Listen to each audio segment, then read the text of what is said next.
next talk is word measures on unitary groups by Doron Puder.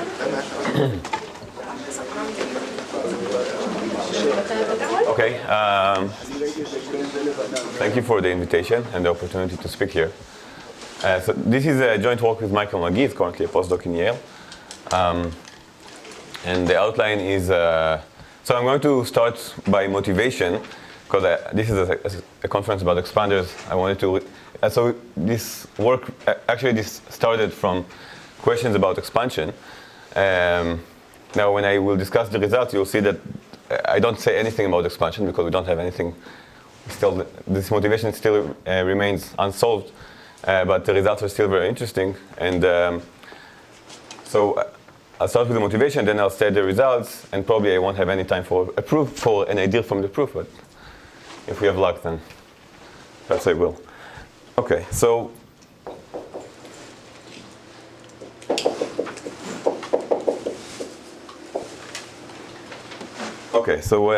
for the motivation, let's take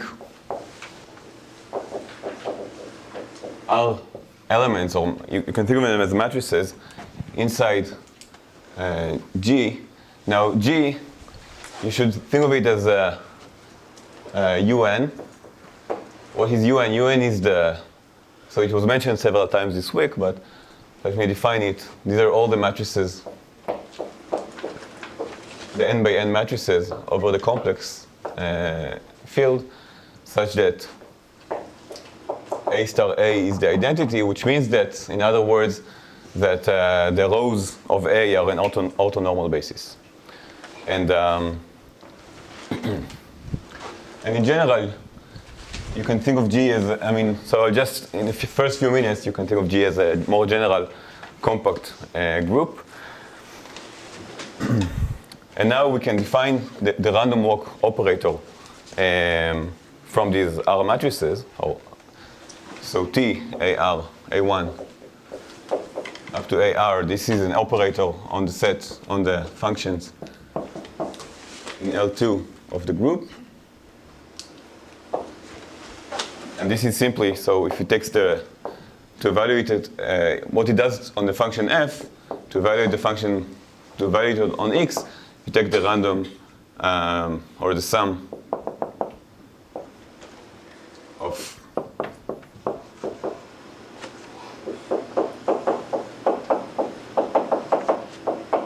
so you just move your point by the matrices you get, and take the sum, and then now it's not hard to show that the spectrum. So you can say, ask this questions about the spectrum. So the spectrum of this operator lies in -2R to 2R, and it always and it contains the element 2R. This is simply because if you take the constant function, so this is the constant function of the group, then of course, sorry, yeah. Probably a very basic question, but is there any intuition for why do you take also planes also? Yeah, because I want just because I want to keep this operator self-adjoint, and I want you want an undirected graph? Yeah. No, but you could ask the question also without it, but just. Have a real spectrum. Yeah, this guarantees that you get a real spectrum. So if you take the constant function, of course, you just get, this is an eigenvector with eigenvalue 2R, so you get 2R is always in a spectrum, and then you can say what is the,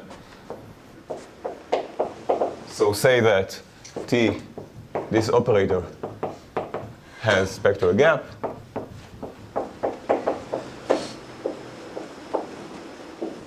if so the supremum over all the other eigenvalues, so lambda is any other eigenvalue on the complement of this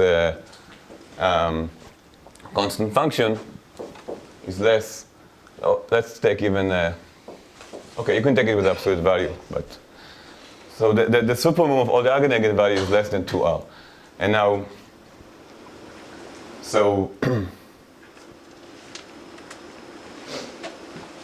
so this is this is very different from finite groups. So in finite groups, when do we have a spectral gap? You have a spectral gap. It's enough to show that these elements generate the group, right? If the elements generate the groups, then the Cayley graph, which is the analog thing, is connected, and therefore there is a spectral gap. But in this infinite case, even if you take continuous functions where you know that you don't have any eigenvalue which is 1, you can still be, the supremum can still be 1, of course.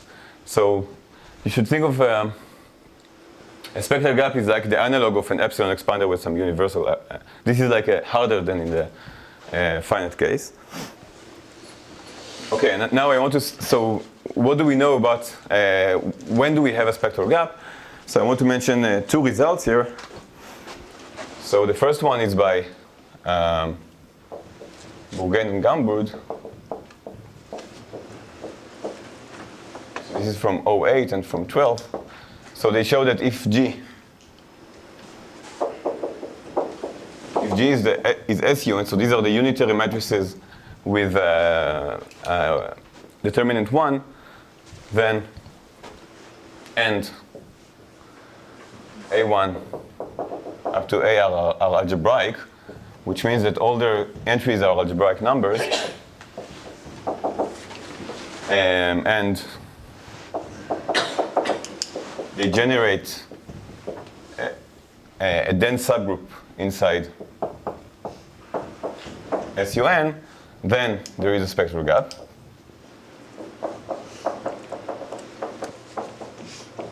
Oh, you probably can't see. This is too low. Anyway, then this has a spectral gap.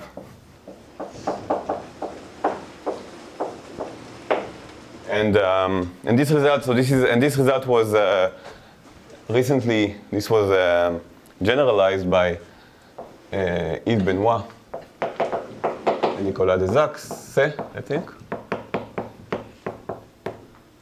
So they show the same when G is any simple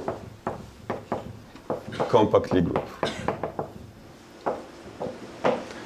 Okay, so this is the state of the art at the moment, and the question is, say question 1, what happens when A1 up to AR are random? So of course, if you take a random element, there's no reason for them to be algebraic. So what happens if you take elements at random? And now perhaps I need to say a few words about what do I mean by random. What is a random? This is not a finite space. So random. So there is one natural thing to do, which is to take the elements by the Haar measures, by the Haar measure. So I mean IID Haar. And Haar is a measure. Haar is a probability distribution on a compact group, which has all the nice properties you could hope for, and it resembles the uniform measure on finite groups. And one measure and one important. So this is and perhaps you can say the definition, almost the definition, that this is the unique probability measure that satisfies that it is left invariant. Which means that for any function on the field, and for any functions on the group, and for any constant element, the expected value of the function is the same as the expected value of the function if you multiply from the left by the constant element G0. So this is the one property of Haar measure that we will use directly in this talk. Okay, so this is the first question, and the second question.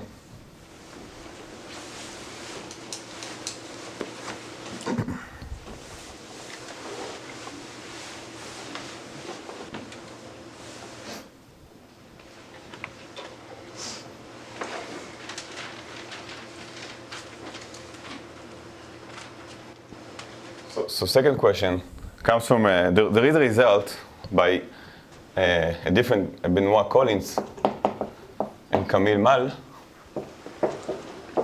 also pretty recent. So I'll state it as follows, so that it should be familiar to you, even if you don't know this result.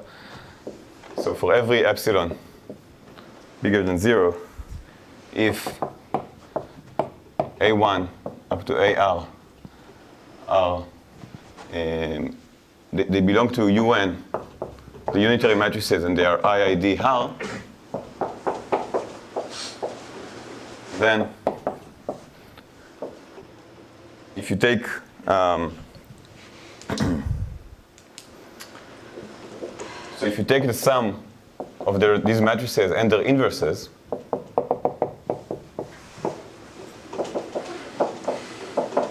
and look at the spectrum. So this is the spectral radius. This is the largest eigenvalue. Okay, the matrix norm. And then this is at most 2 square root of 2r minus 1 plus epsilon asymptotically almost surely, which is the same as saying that for any epsilon, I mean that this probability goes to 1 as n tends to infinity. It's also the same proof as Friedman, or? No, so, right.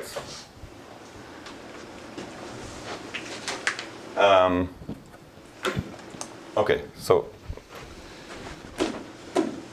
like Avi implied, this is familiar because this is if you replace AR, if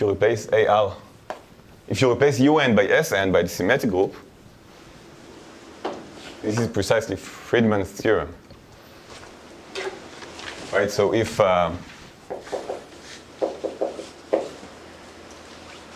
you take Sn instead of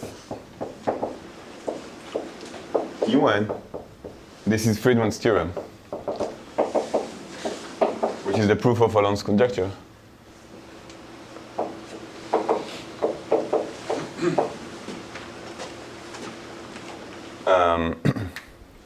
So it's not the same proof. Actually, so this kind of question actually should be easier than Friedman because there is much more randomness here. And but I guess less people ask this question. That's why this was proved only relatively recently. But it's a very different method of proof. Here n is fixed.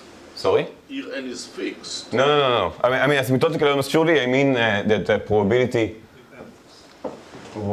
tends to 1 as n tends to infinity. R is fixed, correct? Sorry, R is fixed, yeah. R is fixed. Why is bounding the operator norm different from having a spectral gap? So here, okay, here there is no trivial eigenvalue. Okay, sorry, okay, this is not quite the same because for unitary matrices you don't have the trivial eigenvalue. So the lambda 1 here is lambda 2 in this case. So this is you should take not the permutations, not the permutation matrices, but the standard representations. You should get rid of the trivial eigenvalue, and then it's the same as Friedman's theorem. No, I'm wondering what remains to be proven during the question that you've asked. Okay. Yeah, that's a good question. So this is, you should think of this as the analog. So this is the analog of the Cayley graph of symmetric group. Okay, so here you act on you don't act. So the UN has an action on the vector field or vector space of dimension n, but this is the action of UN on the entire group. So this is the same as the difference between the action of Sn on 1 to n and the action on the entire group, which is the Cayley graph. So in Sn, this is also open. We don't know if this is exactly what Helfgott asked yesterday. We don't know if random generators in Sn give you an expander family. But does it give that the action on the sphere, on the unit sphere, is expanding? What do you mean the action on the unit sphere? It should be, yeah. It's you act on vector and it preserves the norm. Yeah. This is what, yeah. So, but you know it only for n large. So it does not kind of solve the Ruzhevich problem for a fixed n. I guess not.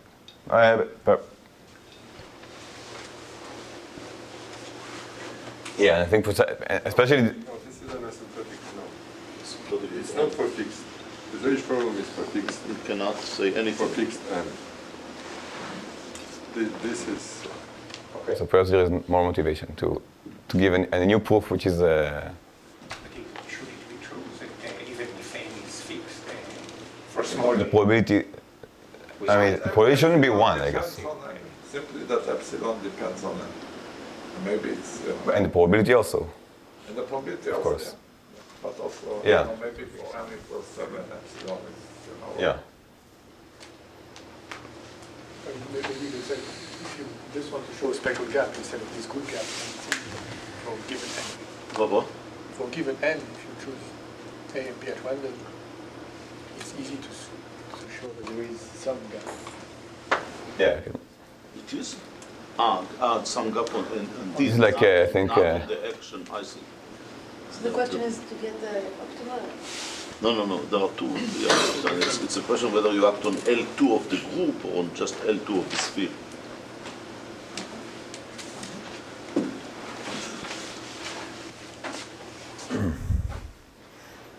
Okay. So, and okay, so this is already known, but let me state another question which is related to this. The question is this true? So do you still get the optimal thing? Or even some expansion, is this still true? Is it still true for any irreducible representation?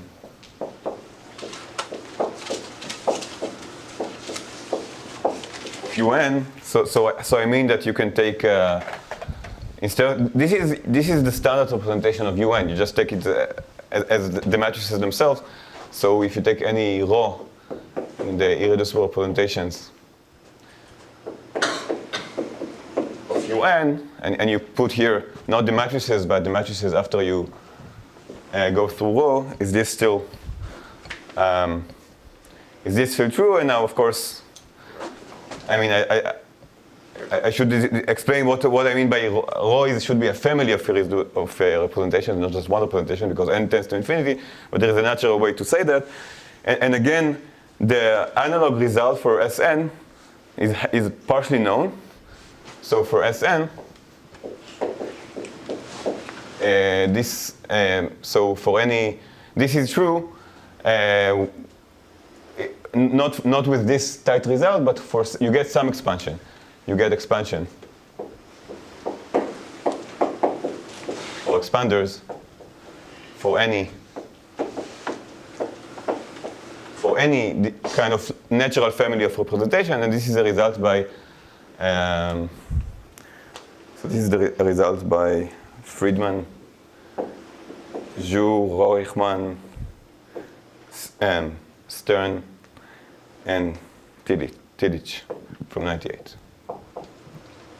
The family should define some lambda group or something. So they show that if you take the action of Sn on L tuples, on L tuples, right. gives you an expander family, and this is equivalent to look at every reducible representation, every family, infinite family of reducible representations. Yeah, for fixed L. Yeah.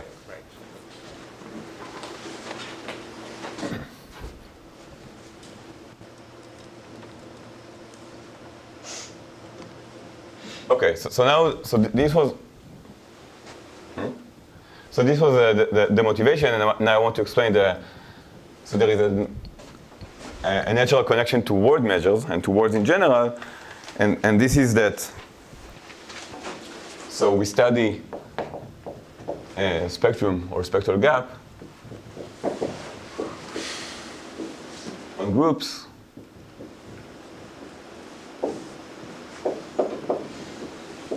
Yeah, word measures. So what I mean by that if you take this operator, whether it acts on the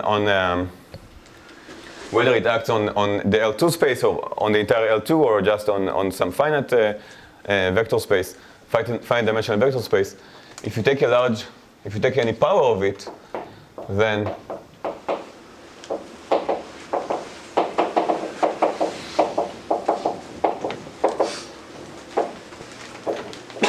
this is like taking this sum to power to a large power, and this is the same as taking all words, any word of length L in the letters x1, x1 to the minus 1, xr, xr to the minus 1. So this is just a combination of these, a sequence of length n of these letters, and plug in A1 up to AR, and their inverses, of course. And then since the questions we asked is about random elements, what we're interested in is this random object. Okay, so this is take a fixed, so now so the question is take a fixed, what can you say about a fixed word? Fix a word, so for example, let's take an example. If my word is x1, x2, x1, x2 inverse, so what we want to study, we take two random elements from UN, let's say A and B, and we study the new element from UN, which is AB to the minus 2. Minus 1. Minus 1. Okay, never mind. Yeah, so minus 2. So we study this is a random element from UN from the group, and we think of it as and and the measure it has is the word measure that is induced by this word. Okay, this is the measure induced by this word. And let me just remark that for Sn,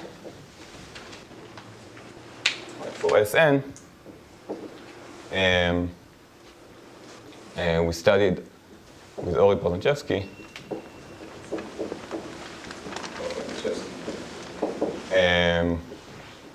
We studied this question about word measures in Sn, and we had some results. But the results I'm going to show you today about UN are actually stronger in some sense, or more general than what we had.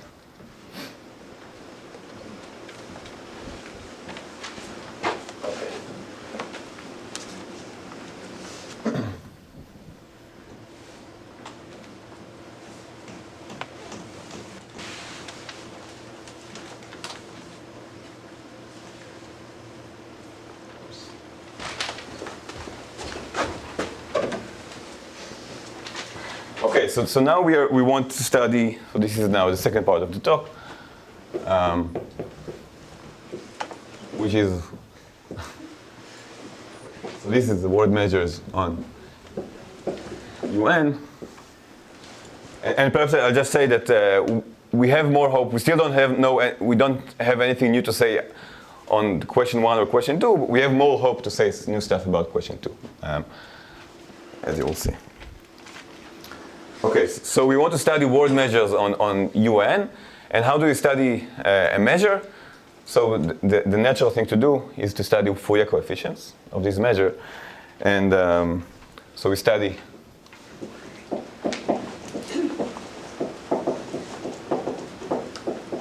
Fourier coefficients of the measure, which is simply the expected value. Expectation of characters. And today so today in this talk I will focus on one character. Although we can say our results are more general, but to describe it will be easier to focus on one character, which is the expected trace. So we look at the expectation overall A1 up to AR. So, okay, we fix a word in the free group FR. This is the free group on our generators.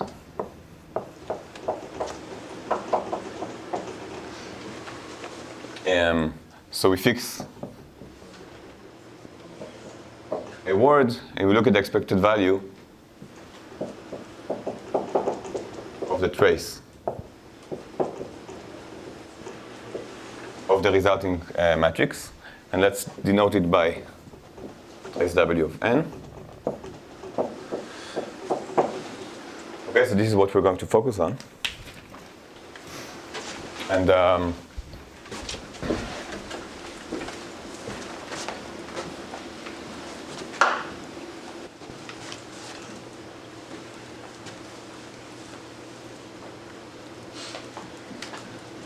Okay, so I want to start with some examples.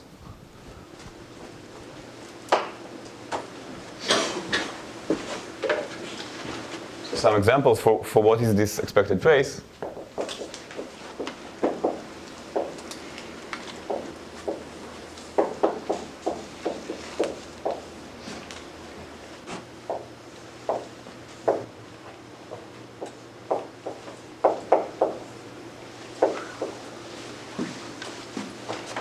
Okay, so what is the if my word is the identity, then I always get the identity matrix, and then the expected value of the trace. The trace is always n. If my word is x, I just take a random Har matrix, and then perhaps there are a few of you who have seen this talk, but those of you who haven't been in the talk, any guess what is the expected trace of a random? No. 0. Yeah, in Sn it would be 1, but in Sn, but if you get rid of this trivial eigenvalue, it will be 0. So this is 0, and I want to give you a very easy proof that relies only on this fact of left invariance. So what is the expected value? So we want the expected value of the trace of A, where A is random. But now I can, so think of e to the I theta is this diagonal matrix with e to the I theta, some unit vector on the diagonal, some constant unit vector. This belongs to UN. So I can multiply by the left by this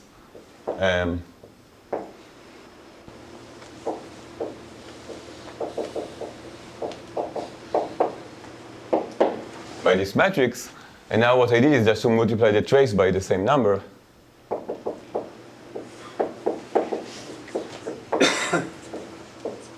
Okay, so I get that this number is invariant to multiplication by any unit vector, so it has to be 0.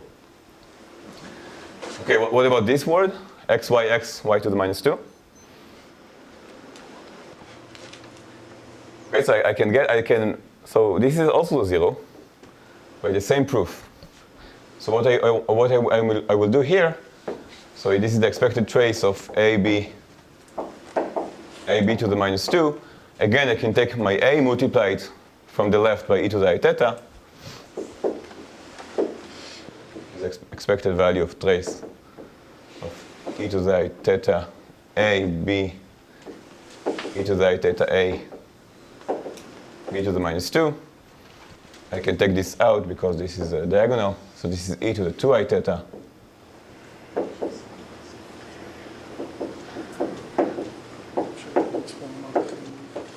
So again, I see that this quantity is invariant under multiplication by any unit vector. So it has to be 0. And what's the general rule here? When can I apply this trick? Yeah, so I need one letter where the exponent doesn't sum up to 0. And this is precisely the...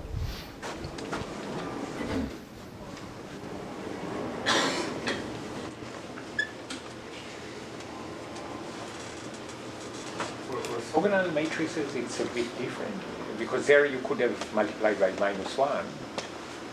Yeah, so for orthogonal I can do the same trick, but I need some exponent where it's odd. Yeah, so it would be... The one exponent has to be odd, yeah.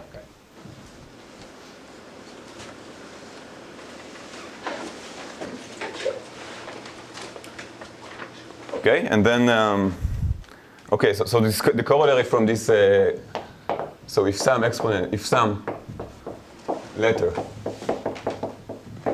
in W has total exponent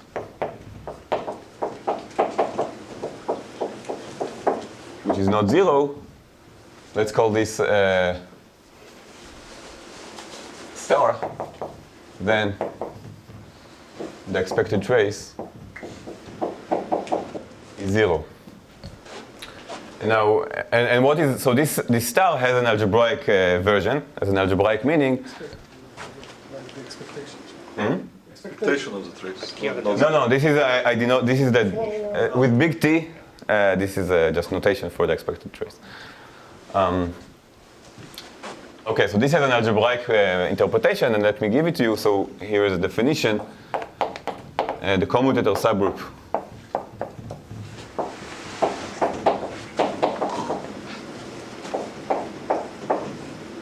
Subgroup. It is denoted by FR, like that. The subgroup of FR is the subgroup generated by commutators. The subgroup generated by commutators. So I write it like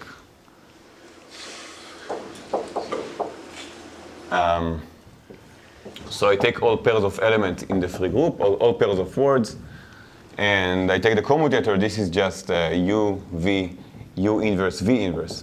So this is the commutator of two elements. And of course, it's easy to see. So I claim that star is identical. Star is exactly means that my word is outside this group, this subgroup. I mean, it's easy to see that if my word is in this subgroup, then the total exponent of every letter is 0. And this is an easy exercise to show that this is equivalent. So the corollary is in fact that. So I can write this corollary.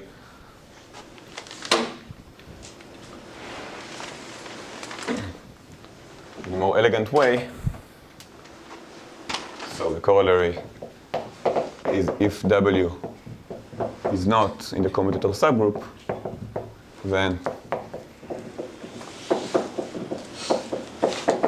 the expected trace is 0. Okay, so we got rid of, so some words are not interesting. What happens in the interesting case? So what happens if my word is in the commutator subgroup?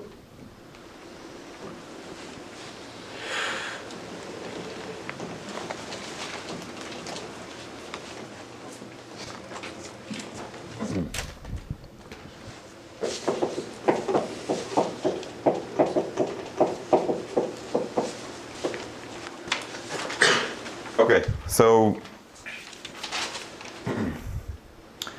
first I will mention one, there is a theorem. So this was studied before. These questions about words measures on unitary groups were studied mostly in the context of free probability. And the first theorem in this regard was by Voiculescu in 91. So he's the guy who developed free probability. But in our terms, what he showed is that, I mean, what he showed in this case is that this expected trace is, as we saw, it's n if W is 1. But if W is not 1, then this is small o of n. So it grows slower than n. Don't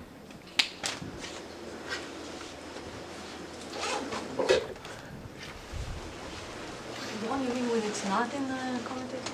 But 0 is little o of n also. Yeah, I mean, when it is, it's 0, then it's still...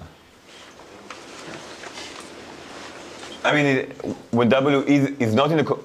This is true for any W. If it's outside the commutator subgroup, you get 0, it's still okay.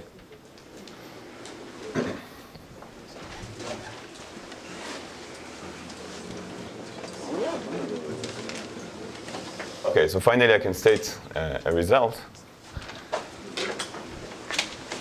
So this is so the first result I want to give.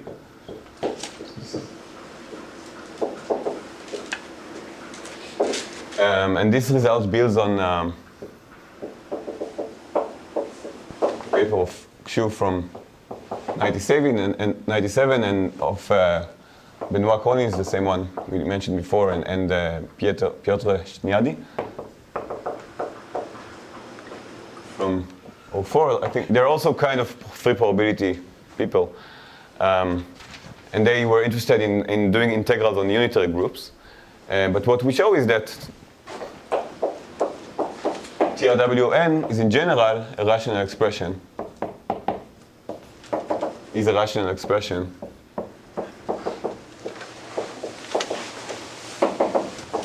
in N.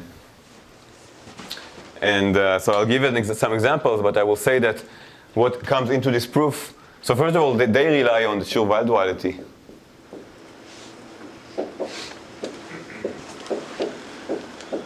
between unitary groups and symmetric groups, which allow them to take integrals on the unitary group and express them as in a combinatorial way, as some kind of summation over permutations.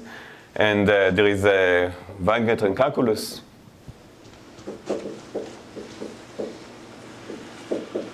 And also non-crossing partitions.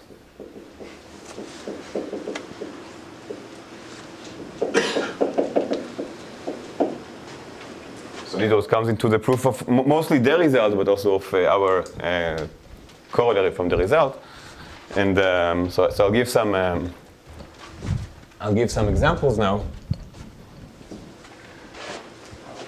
How big can it be? How big can this TRW of n be? It's if it's little, not- how if it's not little, n? how little is Okay, you will. I will answer this question. So.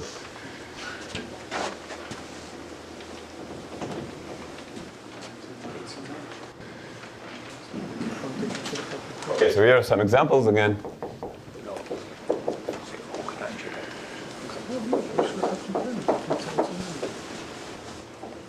Okay, so we can first take just the regular commutator, and I will write. I have some. I'll give you 5 examples. So it's always to, of course, all the examples I need to give are inside the commutator subgroup. Okay, so first of all, if you take just the commutator, the regular commutator, you get 1 over n. This is the rational expression. If you take x cubed commutator with y, you get 3 over n. If you take the square of a commutator, you get minus 4 divided by n cubed minus n. Here you get, this is the cubed of the commutator, you get 9n squared plus 4 divided by n to the 5 minus 5n to the cubed plus 4n. And for this product of 2 commutators, you get 0. Okay, so now can you explain, so the natural question that came to our, after we had this, the natural question is what determines the leading term? These are the leading terms or these are precise? No, this is precise. Okay, but How do you compute it? How do you compute for? this is so I stated the theorem in a very, this is computation, I just stated the theorem, but this is a fine computation you can, and the theorem gives you a precise combinatorial formula, which you can calculate for given short words. I mean, it's not efficient or anything, so you can't do it for long words, but for short words. So yeah, so perhaps I will have, I will not have time to say anything about how this theorem goes and how this computation goes, but I want to say some interesting stuff about where the leading term comes from. So the question we ask ourselves is, what is the leading term? Or the leading, let's say the degree or the leading exponent. What explains the leading exponent? Or degree of these expressions?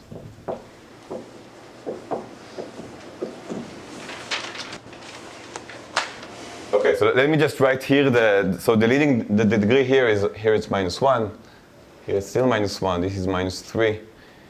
This is minus 3, and this is okay, minus infinity. So any guess for? Okay, of course we could look at more examples, but I give you just 5. But okay, so here is a definition that will hint to the solution. Up until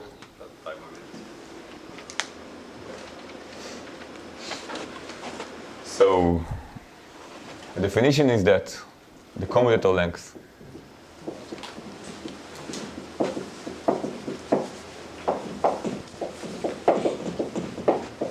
of a word inside the commutator subgroup. Okay, this is just, so I say that this subgroup is generated by commutators, so you can ask what is the word length of this element, what is the minimal number of generators you need in order to express your element. This is precisely the commutator length. This is the minimal over G, such that my word is a product of G commutators.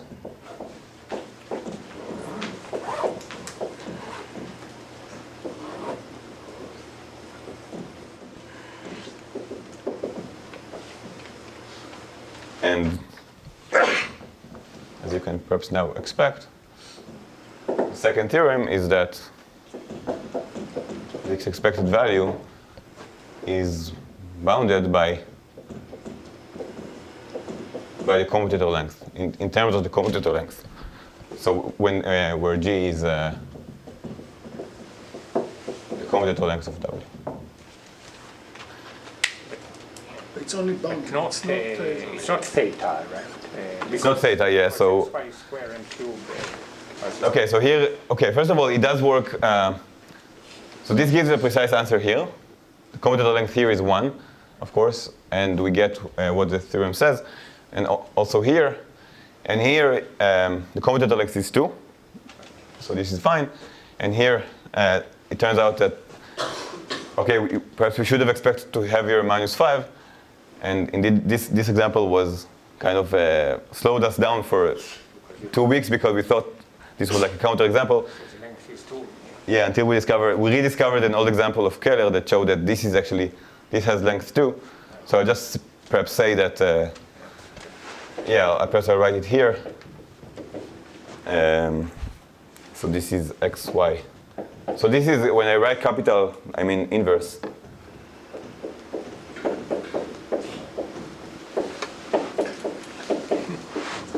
So you can check that this does have commutator length 2. And this is okay. This is because it's not a theta, it's an O. So this is still fine. But then, we were still, so this actually is a nice proof. And if I had 10 more minutes, I could have say something about this proof. But I want to focus on this theta. Why do we get, so this kind of explains the leading term somehow, but what are these coefficients? Why do we get here a 3 and here a -4, a negative coefficient, and here we get a 0? But Veikulesko indeed only proved little O of n, or you meant there little O of 1? I mean, he wasn't interested in the. So just I think later, so other people actually showed little O of 1, or even big O of 1 over n, possibly. I think this was enough for what he needed, and this is how it's stated. And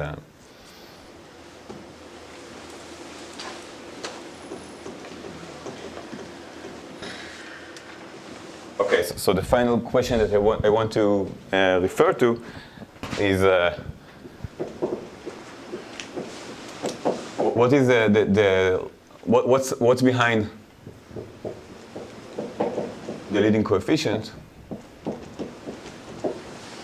And this is by far the hardest result of this work. So the clue was given. We had a clue by this example, x cubed y. So here the coefficient is 3, and this the leading coefficient. Okay, it's 3, and this actually corresponds to the fact that there is not just one way to present this word as a commutator. You can present it also as x cubed yx, and also as x cubed yx squared. And so there are 3 different ways to present this word as a commutator. And okay, you should have asked me why don't I continue to x cubed yx cubed, etc. And the reason is that x cubed yx cubed, we regard it actually as equivalent to this solution. And the reason is that whenever uv is a solution, then always uvu is also a solution. And this is true for any commutator. So there is some, I don't have time to describe it, but there is some natural group or natural group that acts on this kind of solutions. And if this group transfers from one solution to the other, then it is the same solution. It's the same equivalence class. So what we actually count here is equivalence classes of solutions. And so, yeah, and so roughly,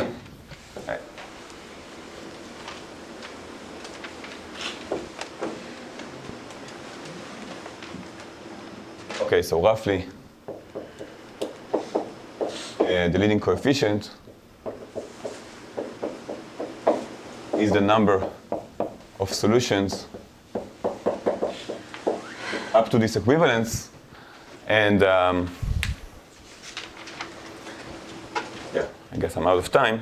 So I just say that this works for this example and this example. Also here we have exactly 9 solutions. So what explains this -4 and this 0? So it turns out that what it really counts is that sometimes, I will just say it, I will not write, sometimes when you write these, when you see these equivalences, you have this group acting on the solutions, sometimes it takes a solution and actually brings you back to the same solution. So there is an element, a non-trivial element of this group that acts on the solution that stabilizes the solution. And if this stabilizer of a solution is not trivial, you see it in the formula. And here, for example, you get one solution, but the stabilizer of this solution is actually Z. It's the group Z. It's isomorphic to Z. And the 0 comes from the fact that the Euler characteristic of the group Z is 0. So this is, I will not even write it down, but this is, you can understand the nature of this theorem. So I will end here. Thank you.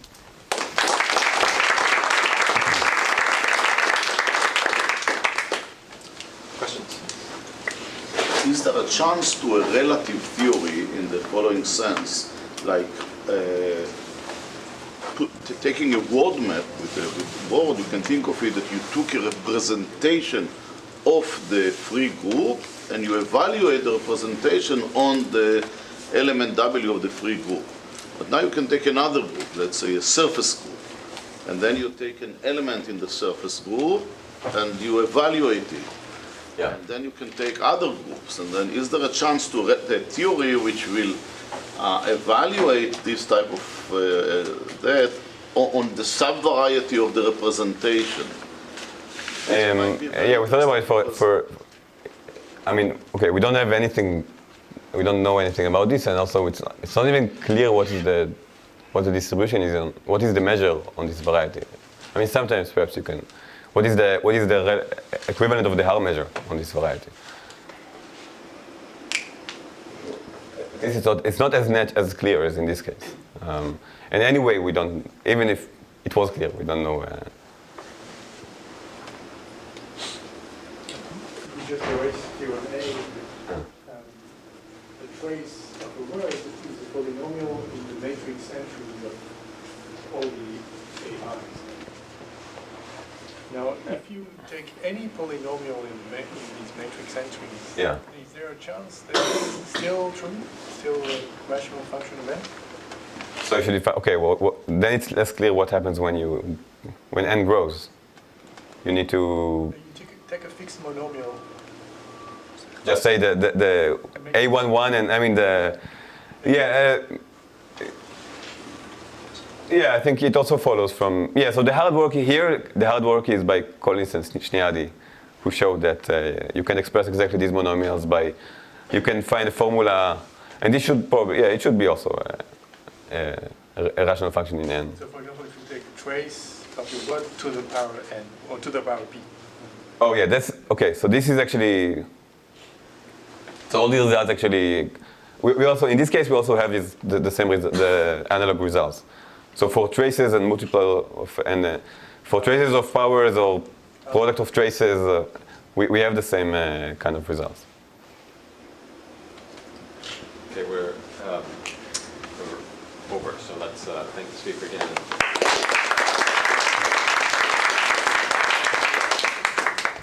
Okay, so we resume at 11:40.